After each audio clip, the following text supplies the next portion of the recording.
En el capítulo anterior, conversamos sobre violencia física y psicológica junto a Antonia de la Red Chilena contra la Violencia hacia las Mujeres.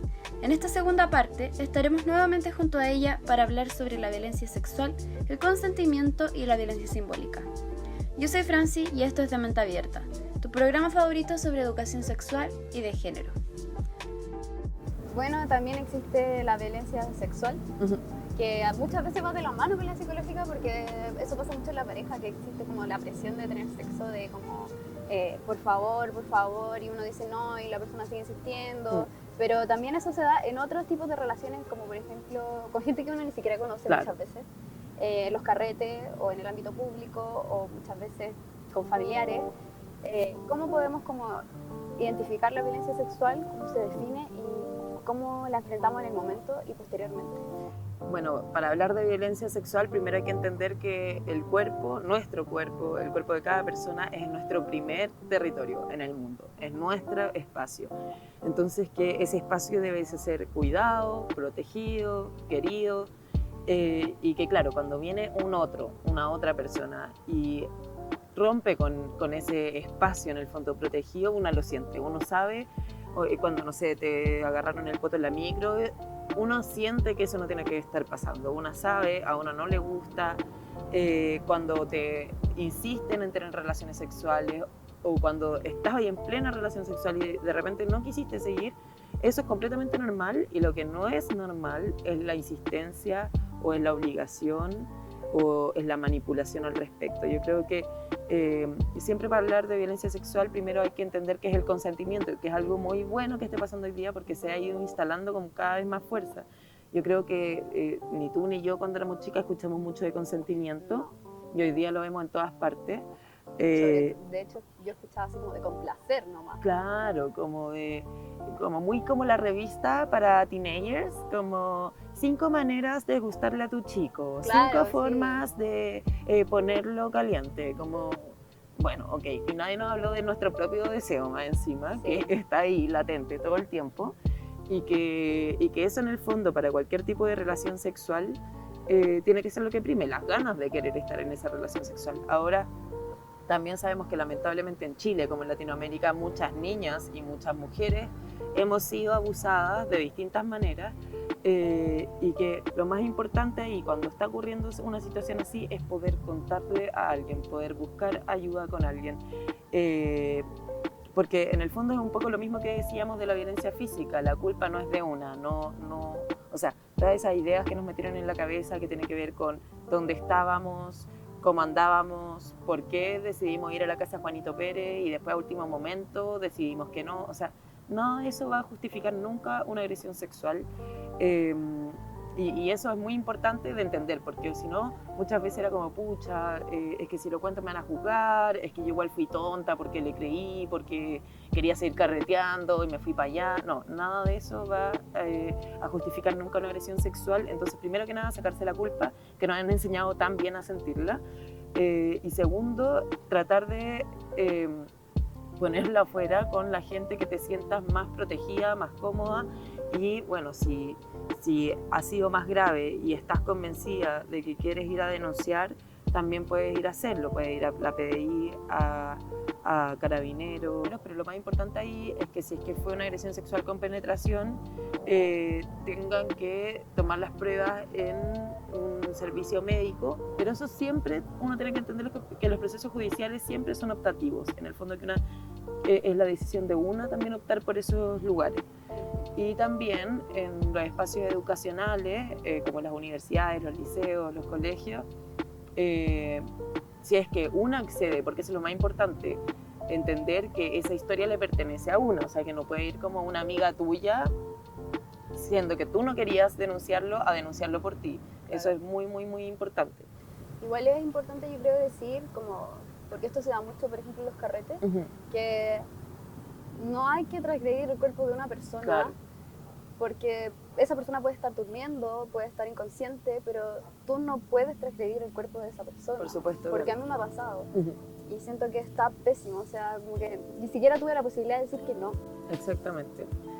Sí, pues porque ahora vemos como este gran eslogan de no es no, pero resulta que a las mujeres a veces la agreden cuando, como bien decías tú, están inconscientes o están durmiendo o están bajo los efectos del alcohol o las drogas.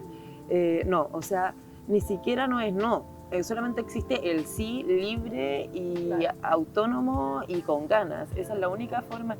Y yo creo que es súper bueno que esto se hable no solamente con las mujeres, de cómo entendemos la violencia sexual, sino que también de los hombres, porque son cosas que es muy importante que todos sepamos, que el cuerpo de otra persona le pertenece a esa otra persona y para poder acceder a él siempre hay que tener la autorización De esa persona, libre de esa sí. persona.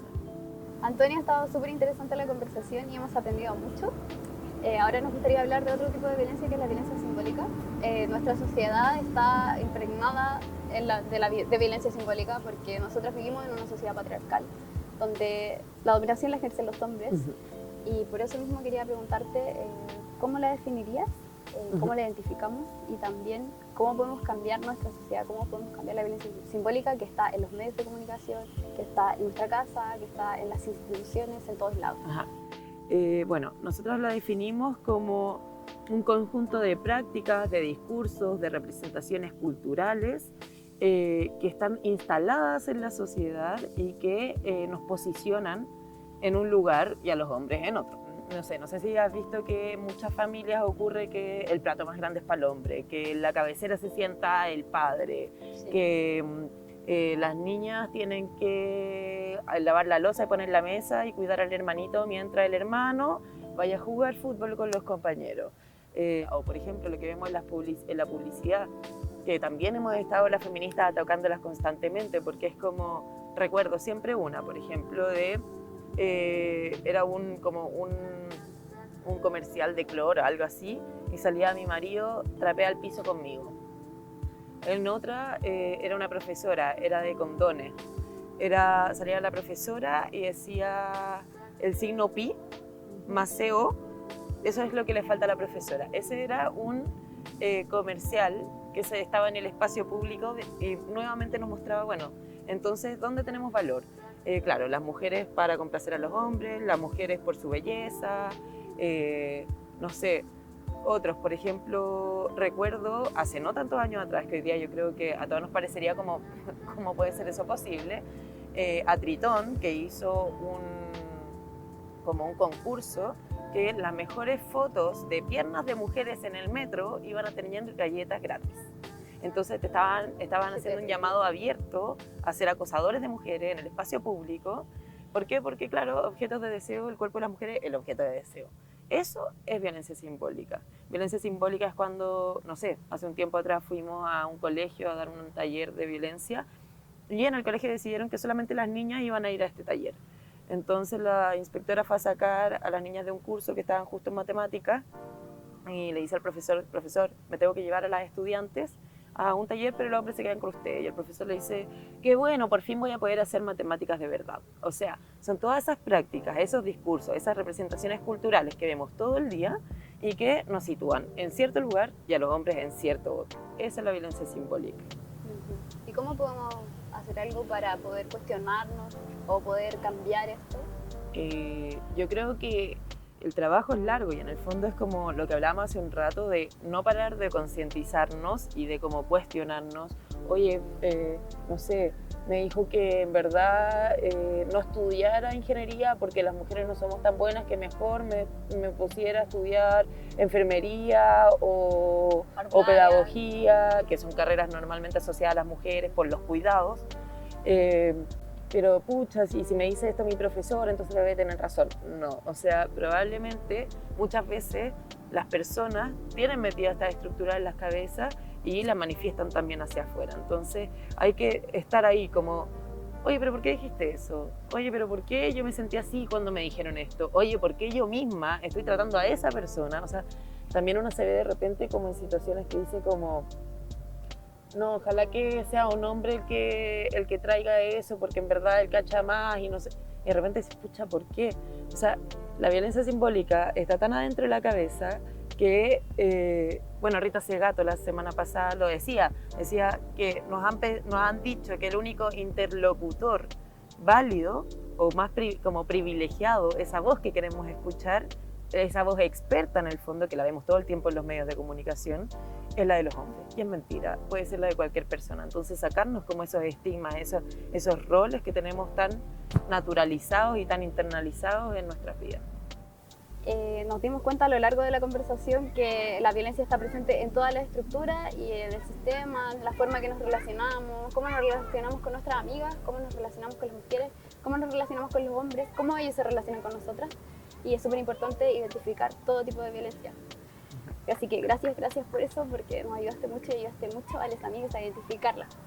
Así que eso, queremos agradecer a la red y recordarles a las amigas que pueden buscar la red social, las diferentes redes sociales que tiene la Red Chilena contra la Violencia hacia las Mujeres.